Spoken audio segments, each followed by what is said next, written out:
And welcome back. Bruce Porter joins us now for this week's Dollars and Cents. Always good to see you. Yeah, Thanks good to be here. Yeah, we got good Outrunning music. the weather. You Yeah. know. Oh, yeah, great music. Oh, yeah, it's you awesome. heard him. Oh, absolutely. There's going to be more of him in just a bit. All right, you ready for the topic today? Yeah, let's hit it. What is the effect of inflation on our daily lives? You know, I get this question all the time because everybody's wanting to know, am I going to outlive my money? Yeah, well, it keeps disappearing. Right. Yeah. I mean, cost of living. We don't think about it because, you know what, the wife says, hey, it's getting ready to snow, pick up some milk and bread. Right. I don't know why, but that's a staple for every... And I don't even drink milk. So milk and bread is higher today than it was 20 years ago by about 51%. That's crazy to think about that. But you look at inflation tables and inflation pricing over the last 20 years, it's significant. So to break it down, $100 20 years ago is going to take $151 today. National average 2.5, our local 1.94. So when you look at the numbers, I mean, gas, it's 5% higher per year on average. Right. All right.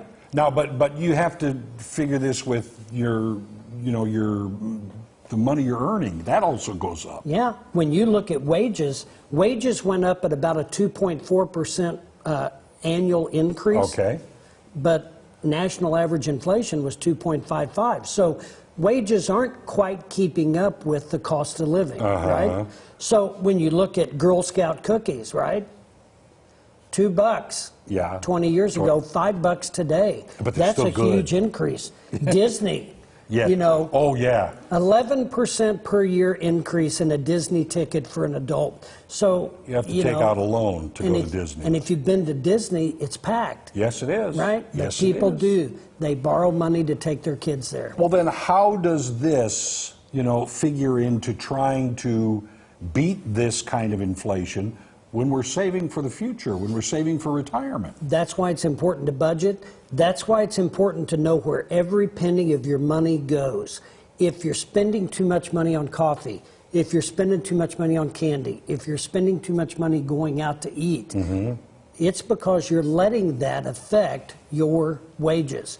You've got to budget. You've got to figure out, how am I going to let this inflation affect my wages? And when you do that, you're going to get a better grip on it. Otherwise, your money's just going to disappear, and you're not going to know where. So the rate of inflation, would that be kind of a good benchmark to go on to look into the future?